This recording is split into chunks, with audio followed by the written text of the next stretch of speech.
ঘরে বসে মাত্র ২০ মিনিটে ঝটপট গাজরের জর্দা আর গাজরের লাড্ডু কিভাবে তৈরি করতে হয় চলুন আসুন দেখে আসি। তার সাথে আমাদের রান্নাবাটি ইউটিউব চ্যানেলে ছোট্ট করে একটা সাবস্ক্রাইব করে দিবেন এবং আমাদের পেজটাতে ছোট্ট করে একটা লাইক এবং ফলো দিয়ে পাশে থাকবেন। ভিডিওটি ভালো লাগলে অবশ্যই শেয়ার করতে ভুলবেন না। প্রথমে আমি ১ কেজি গাজর সুন্দর করে গ্রেট করে নিয়েছি। এরপরে ফ্রাই প্যানে ঘি দিয়ে নিলাম পরিমাণ মতো, এলাচ দিয়ে নিলাম ৫-৬ টা, তারপরে দারচিনি আর সাথে আমি একটা তেজপাতা দিয়ে নিয়েছি ছিঁড়ে। আপনারা চাইলে তেজপাতাটা নাও দিতে পারেন, স্কিপ করতে পারেন।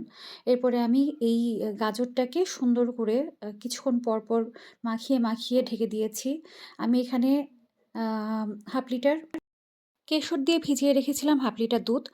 কেশরটাকে আপনারা চাইলে স্কিপ করতে পারেন। এরপরে দুধটা আমি সুন্দর করে ঢেলে দিয়ে সেটা দিয়েও কিছুক্ষণ পর ঢেকে দিয়েছি এবং সিদ্ধ করে নিয়েছি। তারপরে সুন্দর করে যখন দুধটা শুকিয়ে গিয়েছে, আমি আমার স্বাদমতো পরিমাণ মতো এই আ ডাবলু চামচ বা ডাউলের চামচ দিয়ে আ ৪ চামচ আমি হচ্ছে চিনি এখানে মিশিয়েছি ১ কেজি আ গাজরের মধ্যে। তারপরে এটাকে সুন্দর করে আবারও অনেক সময় ধরেই আ ঢেকে দিয়েছি যতক্ষণ এটা মোলায়েম না হয়ে গিয়েছে।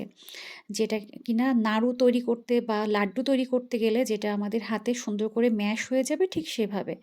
এরপরে যখন সুন্দর করে মিহি হয়ে গিয়েছে, এখানে আমি ২০০ গ্রাম গুঁড়া দুধ মিশিয়ে নিয়েছি।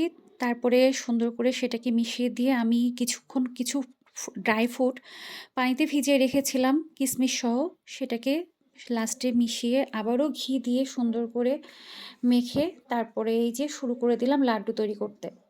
আপনারা এটাকে ২ ভাবেও খেতে পারেন, একটা জর্দা হিসেবে, আবার চাইলে পরে এটাকে লাড্ডু করে বয়মে রেখে দিতে পারেন, ফ্রিজে রেখে দিতে পারেন। মন চাইলে ১টা ২টা পিস করে খেয়ে ১ গ্লাস পানি খেয়ে নিলেন। খুবই সুন্দর, আমার কাছে খুবই ভালো লেগেছে। আমি আজকে ১ম এইভাবে তৈরি করলাম। আমি আসলে নরমালি হালুয়াটা তৈরি করেছি। আমি কখনো এভাবে গাজরের জর্দা বা গাজরের লাড্ডু আমার তৈরি করা হয়নি। আজকে আমি সেটা তৈরি করে ফেললাম এবং ভালো লেগেছে, সবাই ভালো বলেছে। তাই আমি আপনাদের সাথে শেয়ার করলাম। আপনাদের কেমন লেগেছে তৈরি করে, রান্না করে অবশ্যই আমার সাথে কমেন্ট করে জানাবেন অবশ্যই। আল্লাহ হাফেজ, আসসালামু আলাইকুম।